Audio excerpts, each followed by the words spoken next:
Welcome to The Other Discovery Show, the podcast that's not about podcasts. It's about all the other things we discovered this week. I'm Josh. I'm Kirk. I'm Zach. And I'm Daniel. All right, guys. So if you could go back in time to any time period, what time period and why? Question. Do we have to live there? Like, forever? Yes. That changes it a lot. Because I like the idea of medieval stuff, but that also sounds horrible. I like the idea of, like, the Old West, but that also sounds horrible. Yeah. To live. Like, I want to visit. I don't want to live in either of those. I'll never say Old West after reading Blood Meridian. That book scarred me. Oh, yeah. The things you told me happened in that book were terrible. Yeah, I don't want to go anymore. We can change the frame because that might be true. This might be the best time to live. So I think it might be. Let's just say you can go back for like a month. Okay. And you A have month to is stay still a full long month. time. That's what I'm saying. No, but then it's a you survival have to put a little challenge. weight into it, and you got to get the full experience. I want to go during, like, Mad Men era. Like that Americana. What was that? Like the 60s? Yeah, like 60s Manhattan, right? Yeah. The ad agencies down Yeah, there? I think that that seems a little bit of appealing to me. Yeah, I think I might be able to live there, not just visit. Feudal Japan. I was thinking about that one too. I really was. And then I'm just scared that either a ninja or a samurai is going to kill me. I mean, unless It'd be hard to survive for a month with only English. But no, okay, you get to speak the language. Unless you are a samurai or a ninja, you're probably fine. Because the samurais aren't just like running around and just murdering everyone. There was some of that, but majority of it was them enslaving each other and attacking other samurai. But I would want to be a samurai. Go sword fight people. Be dope. Yeah, that sounds pretty What about sick. you, Zach? So this is, we can, like, they're not going to immediately kill us because we're not supposed to be there, is I'm assuming part of this. They're not going to Yeah. burn you at the stake No, because I they think think you're they're a like- witch. you can, Hey, there's you a can, white like- witch here that I'm going to burn now because why is it here? Yeah. You can be part of the scenery. You can like fit in. You can You blend get in. costume. Yeah.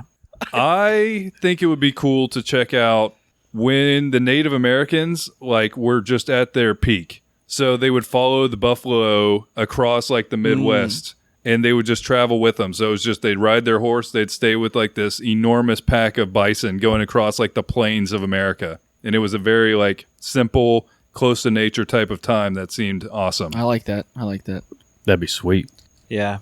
I asked the question. I don't fully have an answer yet, but I think what I would start with, I think it would be kind of really cool to be a caveman, but Oh, you're only going way back. in the parameter of like I wouldn't die in a month. Like I have to be like established like in a tribe or something. Like I can't just go back, but I want to see like the world before we touched it in a terrible way. You mean touched it too much? Touched it too much. We can touch it a little bit.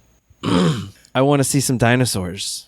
It would be sweet. amazing and terrifying at the same time. Yeah, maybe some little ones that were afraid of me. But yeah, if you look at like the megafauna, like fossils we have, there's sloths like the size of a school bus. Even the trees and the plants and everything, it would be crazy. Yeah, it was very I want different. to drink the water out of a fresh stream. They say, I read one time that those giant sloths that were huge like that were how avocados were originally like propagated, because they would eat avocados like berries and they would spread avocado trees. And so we don't really have anything that can eat an avocado now. So that doesn't happen anymore. All the avocados were only a foot apart because that's how fast they travel. Maybe faster. 1 foot per avocado. So have you guys tried hot Cheetos? Yes. Yeah. They are delicious. They're like, probably I prefer them to regular Cheetos. And I read today about who invented hot Cheetos. Did you read it on our Facebook page? No. Did you shared put it this on up our there? page. Dang it. I can't do this. No, you then. can do it. Come on. We can talk about it. Okay. So yeah, his name is Richard Montañez. Yeah. And he was a janitor for Frito-Lay. He started out in, I think, the 80s. Yeah, he was at Frito-Lay in the 80s. Before that, he grew up with his family, and they were picking grapes. They lived in one house. They were making zero money. Frito-Lay advertised for a janitor position, and he went and took it, but he felt ashamed about it, originally at least. And he told I think it was his grandfather, I'm working as a janitor, and his grandfather gave him advice that's like pretty important, and I think kind of led him on this path. He said, make sure that floor shines and let them know that a Montañez mopped it. So he said, basically, take pride in what you're doing, not in the thing itself, but take pride in how you do it. And so from that point on, he made sure that every single room that he was around, it was like immaculate. And so he was doing this. And then at some point in the mid 80s, the CEO of Frito-Lay put out a video to all 300,000 employees saying, I want to encourage you to act like you're the owner. If you have an idea, I want you to put yourself in that position where everybody is in this company is trying to contribute to the company. And he saw this as directly to him, an invitation to do something. And so then he started trying to figure out what could be his mark on this. And he noticed that of all the Frito-Lay's selections that were available, it was all bland and not focusing at all on Latino markets, which and we live in a definitely a high percentage Latino neighborhood. So there is spicy everything chips. Like it is crazy. I've never tasted American chips that are as hot as some of the ones you can get for like Spanish people in general. And so he saw all these like Lays and Ruffles and things like that. He's like, they're bland. That's the problem. So at some point he went and he grabbed a Cheeto before they Cheeto dusted it and took it home. And him and his wife made special seasoning with chili all over it for this Cheeto. And then he called the CEO as a janitor. He talked to his receptionist and he said, I'm a janitor. And he got on the phone with him and he told him, I have an idea. I took what you said seriously and I have an idea for something you can do. And he barely spoke English at the time. He was a first generation immigrant to the country and he was still trying to make his way here. So he had a meeting with the CEO in 2 weeks.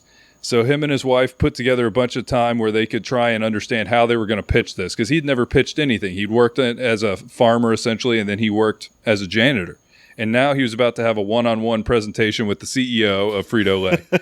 And so he gets everything going, and he said at some point, he's like, we're missing out on market share that's this big, and he just stuck both of his hands out. He said he was about to pass out with how nervous he was. I mean, to be fair, anybody would be nervous in that position, not to mention if you weren't like a native speaker and things like that. So he just felt like ridiculous, but then he told him about essentially they're missing an entire market. He made a really good chip, and the CEO at the end of the meeting said, put that mop away, you're coming with us.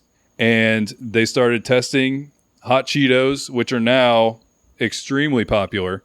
And just in this article, I'm going to share the article too, because it's even got more stuff and it's just a crazy story. But he ends up working with Frito-Lay for 35 years now. And he is no longer a janitor. He never went back to that. He is now the vice president of multicultural sales for PepsiCo America. And to me, that is just like the most American dream type story I can imagine, because you have an immigrant coming here with nothing, figuring out how to do something, doing the whole pull yourself up by your bootstraps, and then you get to the nugget of it, and it was for hot Cheetos. That's crazy. And I remember when I was little, and we would go visit Mexico, I swear there's like 40 different types of Cheetos in Mexico. Like different flavors, like lime, all these different flavors that we don't have here. And I just remember as a kid thinking it was like the coolest thing because there was all these different types of chips and stuff that I'd never even tried before. And that's pretty neat. And it's probably all due to this guy. No, and I think the thing that's really amazing about that is that it really shows what I feel America is really about. I think there's a lot of people thinking like, oh, it's America is only Americans. But I think like the whole thing is immigrants coming here and making a name for themselves is core to the American identity. And I feel like a lot of America has lost that as part of what our cultural identity is as a country. They don't view that as part of what made America great and what continues to make America great. And I wish we could just open our minds and see that people from other places with ideas have good things to say sometimes. So, yeah, spicy Cheetos are delicious. They really are. So speaking of spicy Cheetos and Mexico, something that I discovered this week, it made me think about this Netflix show. I forget what it's called, dang it. It's about tacos. And it's every episode is about a different taco. And it's like 45 minutes talking about one taco. Nice. But it's amazing. And it's all in Spanish, so you have to like read it. even I have to read it because some of those people talk so fast I can't even understand it. But one of the ones that I didn't know anything about where it came from was the tacos al pastor. You know, it's basically like gyro on a spit. Yeah. Where they like it's slowly turning and stuff like that. Well, apparently those were brought to Mexico from Lebanese immigrants. So it's Basically, very much like gyro. It's pretty much they took the Mexican spices and stuff like that they had there in Mexico, and they made their own version of like you said, like a gyro. And I just thought that was great. And I talked to my mom and my grandma about it, and they had no clue that that's where that originated. And that's something I discovered this week. It's amazing. Sounds delicious. So this week I had an odd experience, and I just want to poll you guys real quick and see where you guys are at on this, because I tried to find some statistics on it. I couldn't really find what I was looking for, so I guess it's an unresearched field. But how many of you guys wash your produce before you eat it? I do. About half the time. I scrub it with just water. I don't wash it with soap. Correct. Yeah, you don't want to put soap on yours. But yeah, Just clarifying. Yeah, don't use bleach Yeah. either. Yeah, don't use bleach. It's a bad idea. Like, because if I wash my hands, I use soap. If I wash produce, I literally just rinse it off. rinse it with water. I usually like scrub it though with my hands. Yeah, just give it a little rub. Unless Depends it's on like what it is. right. If it's raspberries, I just rinse it. Because if you scrub raspberries, you're gonna mush them. Yeah, it's gonna be mush. So the reason I asked this is because, you know, the little plastic things that blueberries come in. Yeah. How it's like open and things can get in it and whatever. Where I work, I had somebody bring back some blueberries that they had bought, and they were extremely upset because there was a bug in their blueberries, and I think it was like a dead bug or whatever, probably like a fly or something. And she basically told me that she was eating the blueberries at her desk, and she like just reached in and almost put it in her mouth, and she was really upset because she was like eating her blueberries and didn't realize that there could be a bug in it. Did you tell her, why didn't you watch them, dummy? I didn't say that, but I was like, it is, you know, you really with produce, you really should wash all of your produce before you eat it, because you know it's transported and many people touch it, and it's not in like an enclosed thing. It's not like a packaged in plastic thing, so you really should wash your produce. And her response to me was that she didn't want me to tell her procedures, that she wanted her money back for her blueberries. So I gave her money back for her blueberries and composted them for other animals to eat. But yeah, I just thought it blew my mind. And then when I was trying to look at statistics for how many people do wash their produce before they eat it, I couldn't find that, but I did see that only 5% of people wash their hands correctly, which is pretty horrific. And then if you think about all the people that are touching your produce before it gets to you, and only 5% of them. What do you mean by washing Yeah, your hands correctly? did they expand on that? What is I incorrect didn't read hand it, but washing? I Now I'm know wondering the if I way- wash my hands correctly. I've worked in food service, therefore I know the proper way to wash your hands is for 60 seconds under hot water. You sing Happy Birthday twice or the ABCs twice, and scrub like the backs of your hands, your knuckles, like under your fingernails and all that stuff. And it takes a minute to do. I had a health class at some point in college, and they made you wash your hands with a special soap that like is UV sensitive. So if that, or like, I don't know what that's called, but they put under your hands under black light afterwards, you know, so you put something on your hands, you try and wash it off, and then they see how bad of a job you did. And a lot of people miss the back of their hands in between their fingers. Yeah, in between your fingers is a big one. So yeah, I don't know. I just that interaction with that person really made me think about. I think that a lot of times people don't understand where their food's coming from, and the fact that like she doesn't realize that her food was like grown in dirt and like had like bugs landing on it like constantly, and like you should do some due diligence to like wash that. And blueberries are picked, right? They're not machine harvested. So Not someone, machine harvested. I've So I've some- never seen anything like that. some dude in a field probably picked that off of there and then stuck it in This pocket. something, A and then basket, and then yeah, and then and it I was mean, I'm taken sure to, it gets rinsed before it gets to you, but like I said, it's in an open container. They have to be really careful with Not blueberries. They rinse don't before it rinse them. gets to you. no, because if they rinse them, then it rinses off the coating on them, and they don't last as long. Yeah, and think about, you know, they probably sprayed those fields. They probably, you know, it's outside, like all the things you just need to Most rinse your- things aren't rinsed before you get them. Yeah, from the field. It's straight from the field into the box. So in it's the box. pesticides, fertilizers, whatever's on the guy's hands Yeah, I that was just think picking them. berries, especially like there's little micro hairs on berries. Like think of raspberries, like Yeah. all the little furry stuff. Like just give it a rinse.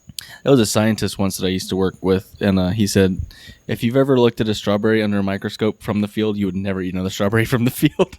And I'm like, nope, don't want to look at it because I love eating strawberries in the field. Yep. They taste the best then, and they taste different after you wash them, and they don't taste as good. It's The all taste of the filth. It's all those bacteria. Yeah. Taste delicious. No, but I think it's like better to eat it out of the field because it hasn't been touched and moved. Oh, yeah, and no, transported and all of usually that. Like, those I don't wash because it's I know been where my rinsed hands by been the and I rain picked or up. whatever. But like, if it's been transported and all that kind of stuff. yeah. But yeah, moral of the story: wash your produce Just- before you eat it. Or Give it a think, rinsey rinse. Just think about it. You don't have to. I'm not pressuring anybody. I don't know what the percentages are. Maybe I'm in the minority. Yeah. Also, that show that I was talking about Netflix, it's called Taco Chronicles. Because Zach was the one who made me think about it. I didn't really come prepared to talk about it. Yeah. It's called Taco Taco Chronicles. Chronicles on Netflix. To Chronicles. It's worse, It is. So, have you guys heard the song Baby Shark? unfortunately. Yes. Tonight, thanks to you. Yeah, Baby Shark, do do do do do, Baby Shark, do do do do. So everyone that's heard that song now has the song stuck in their head for the next week. So you're welcome for that. But there's a there's a city in Florida, I think it's West Palm Beach, is using Baby Shark on repeat to keep homeless people away from a pavilion. So basically, they can't keep homeless people from like sleeping like around this pavilion that they have. And that's been their way to kind of like passive aggressively encourage them to not stay there.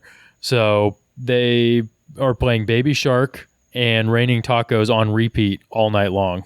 Oh, both of those are the yeah, worst. Just so That bad. I feel like that's extremely effective, probably. Yeah. Yep. I wouldn't even want to be wherever that is. And they're doing it because it's a pavilion they rent out. So the city like rents it out to like make money for their park system and Yeah. continue to funding it and things like that.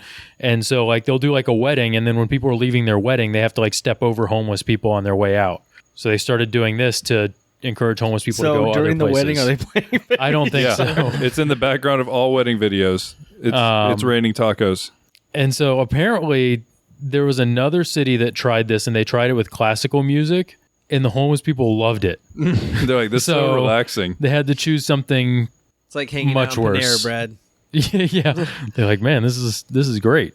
But no. So fun fact for you all. Speaking of homeless people in Panera Bread, you know how they do that? Like you can order and like you pay for it ahead of time, and you walk in, you grab your food, and it's Yeah. got your name on it, and you just leave. Well, the Panera Bread near me, apparently they've had some real bad issues with people going in there just grabbing food and leaving that they didn't order. Nice. Because at first, and it's so funny to watch how it's progressed. At first, it was right near the door. You know, you walk in, grab it real quick, and you leave. It was very convenient. And then it got closer to the register. And then they put it like right in front of like where the people are, you know, calling your name and giving the buzzers. And now you have to tell them when you're there because Yeah, check in. multiple times we've gotten there and our food's gone, and they're like, "It was out there." This is why we can't have nice This things. is why we can't have nice Stop things. stealing people's food. Yep. And also, because this was a Florida man story you just gave us, I've heard another one that was really goofy, and it would probably be me too if I was a car thief. Florida man was arrested after he attempted to drive away in a vehicle that he had just carjacked, but then he realized that he was unable to drive a stick shift. Yeah. Get you? Oh man, I'm not good at stick shift either, so I can't really throw too much shade. But that is really funny that he tried to carjack a car, and he did successfully, but he couldn't get away. He's like, That's one of the things- Oh, I did not think this through. Statistically, they say if you have a stick shift, like your car won't get stolen. Like the odds of your car getting stolen are low enough as is that if you drive a stick shift, like it lowers that percentage by another like 90% because most car thieves aren't going to want to have to deal with it. So Love it. That's an extra bonus for people who have a junky manual car. You're not going to get your car stolen. Don't they get better gas mileage? It's They more can. fun to drive anyway. I've thought about getting a manual, but I also really like the convenience of having an automatic. I don't know. I used to have a 6-speed, like little roadster car. I won't say which kind. It was a will say, Miata, wasn't it? Yeah, I wasn't beyond that. I will say But- my cousin when he got his son his first car, he had a really good idea, which is to get him a stick shift, not just so he learned how to stick shift, but because then he couldn't text and drive. Yep. And so he wouldn't have to worry about that near That's as a good much. idea. So I thought that was a really smart idea. But yeah, it's really fun. You can control the car like better. You feel more like you're driving. You know, like you feel more in tune with the machine. Yeah, but you I mean, can't eat a hamburger. Every You time can, dude. You every just have time to I get played good. Cruising USA when I was little, I always did it on manual. I could do pretty much everything I could do normally while I was driving. So you could text while you're driving. Yeah, See, it's not going to work. because it only we had takes a friend. like we had a friend that second had to a stick shift, and like and you're mostly using your feet. that kid would do anything while he was still driving. He'd usually have you shift gears for him, but that's, That is not the that's not the recommended way to do that. that's not the recommended way to do it. It's a high risk move. Yeah.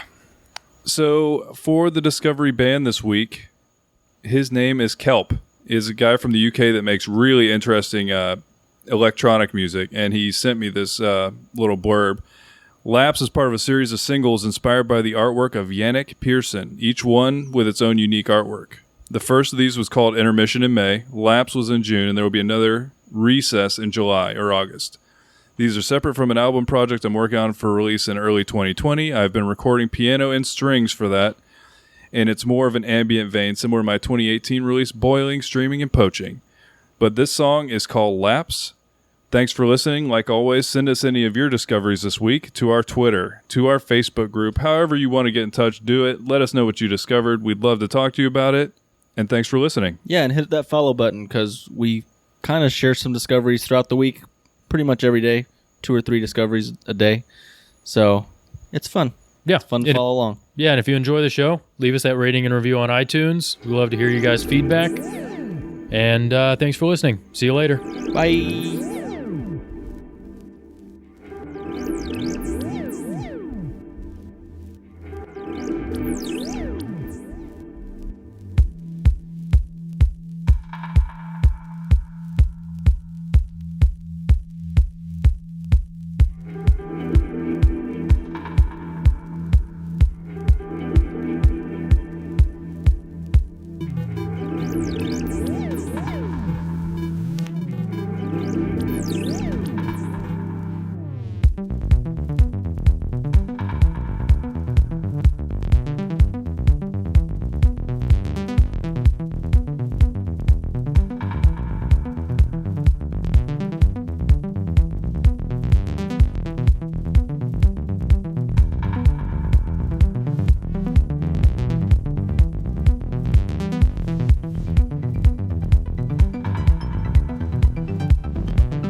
was a podcast from the Podfix Network.